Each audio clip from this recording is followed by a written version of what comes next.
नेपालको राजनीतिमा अहिले एउटा प्रश्न धेरै सुनिन थालेको छ। अब देशको नेतृत्व कसले गर्ने? काठमाडौँ महानगरका मेयरबाट राष्ट्रिय राजनीतिमा प्रभावशाली बनेका बालेन शाह कि पत्रकारिताबाट राजनीति बदल्ने सपना बोकेर आएका रवि लामिछाने?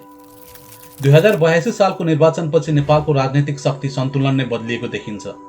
युवा पुस्ताको लहरले पुरानो शक्तिशाली नेताहरूलाई पराजित गर्यो र सबैभन्दा ठूलो पार्टी बन्यो राष्ट्रिय स्वतन्त्र पार्टी। तर प्रश्न अझै बाँकी छ, नेपालको भविष्यमा असली नेतृत्व कसको हुनेछ? नमस्ते, हिडन फ्याक्ट्स नेपालमा यहाँहरूलाई स्वागत छ। आजको एपिसोडमा हामी चर्चा गर्दैछौँ नेपालको राजनीति अब कसको हातमा, बालेन कि रवि?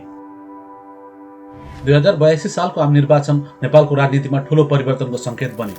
दशकौंदेखि सत्तामा रहँदै आएका पुराना दलहरू अब पहिलो जस्तो बलिया देखिएनन्। नेपाली काङ्ग्रेस, एमाले जस्ता दलहरू पहिलो पटक गम्भीर चुनौतीको सामना गरिरहेका थिए। यही बीचमा अचानक चर्चामा आएको राष्ट्रिय स्वतन्त्र पार्टीले ऐतिहासिक जित हासिल गर्यो। यो पार्टीले संसदका 275 मध्ये करिब 182 सिट जित्दै ठूलो बहुमत हासिल गरेको छ।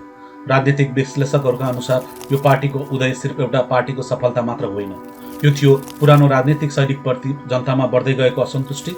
विशेष गरी युवा पुस्ताले अब नयाँ नेतृत्व खोजिरहेका थिए। यदि 2082 को चुनावको सबैभन्दा चर्चित नाम खोज्ने हो भने त्यो नाम हो बालेन शाह। काठमाडौँ महानगरको मेयर बनिसकेपछि उनको काम गर्ने शैली परम्परागत राजनीतिभन्दा फरक देखियो। कहिलेकाहीँ विवादित निर्णयहरू पनि भए, तर धेरै पटक साहसी कदमहरू पनि देखिए। भ्रष्टाचार विरुद्ध कडा अडान र प्रशासनिक सुधारको प्रयासले उनी युवाहरूबीच निकै लोकप्रिय बने। यही लोकप्रियता अब राष्ट्रिय राजनीतिमा पनि देखिन थालेको छ। 2082 को चुनावमा उनले पूर्व प्रधानमन्त्री केपी शर्मा ओलीलाई नै पराजित गर्दै झापा 5 मा ऐतिहासिक जित हासिल गरे। उनी लगभग 68,000 मत ल्याएर ठूलो मत अन्तरले विजय भएका थिए। उनको पार्टीको भारी जितपछि अब बालेन शाहलाई नेपालका सम्भावित नयाँ प्रधानमन्त्रीको रूपमा हेरिँदैछ। तर राष्ट्रिय स्वतन्त्र पार्टीको कथा केवल बालेनसँग मात्र जोडिएको छैन। यसको केन्द्रमा छन् रवि लामिछाने। 2082 को चुनावमा उनले चितवन 2 बाट पुनः विजय हासिल गरेका छन्। टेलिभिजन पत्रकारिताबाट चर्चित बनेका रवि लामिछानेले वर्षौंदेखि एउटै कुरा दोहोऱ्याइरहेका थिए, नेपालको राजनीति बदलिनै पर्छ। त्यही सोचका साथ उनले राजनीतिक यात्रा सुरु गरे। छोटो समयमै उनको अभियान देशभर फैलियो। नयाँ अनुहार राजनीतिमा ल्याउने, संगठन निर्माण गर्ने र पुरानो राजनीतिक प्रणालीलाई चुनौती दिने काम रवि लामिछानेको भूमिका महत्त्वपूर्ण मानिन्छ। त्यसैले धेरै मानिस भन्छन्, यदि बालेन पार्टीको लोकप्रिय अनुहार हुन् भने रवि लामिछाने त्यसको रणनीतिक दिमाग हुन्।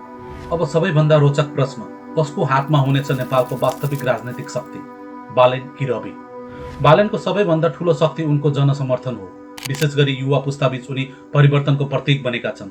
अर्कोतिर रवि लामिछानेको बलियो पक्ष भनेको उनको राजनीतिक अनुभव र संगठन क्षमता हो। यदि बालेन सरकारको नेतृत्व गर्छन् भने रवि पार्टी र संसदको रणनीति सम्हाल्ने नेताको रूपमा देखिन्छन्। त्यसैले यो केवल प्रतिस्पर्धा मात्र होइन, सायद नयाँ राजनीतिक सहकार्यको सुरुवात पनि हुन सक्छ। 2082 को चुनावले एउटा कुरा स्पष्ट गरेको छ, नेपाल अब पुरानो राजनीतिक युगबाट नयाँ युगमा प्रवेश गर्दैछ। पुराना राजनीतिक शैली अब सजिलै स्वीकार हुने देखिँदैन। युवा नेतृत्व, नयाँ सोच र परिवर्तनको माग अब नेपाली राजनीतिमा निर्णायक बन्दै गएको छ।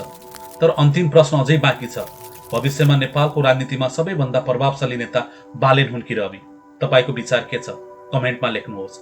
यस्तै राजनीतिक विश्लेषणात्मक भिडियोका लागि हिडन फ्याक्ट्स नेपाललाई सब्स्क्राइब गर्न नभुल्नुहोला।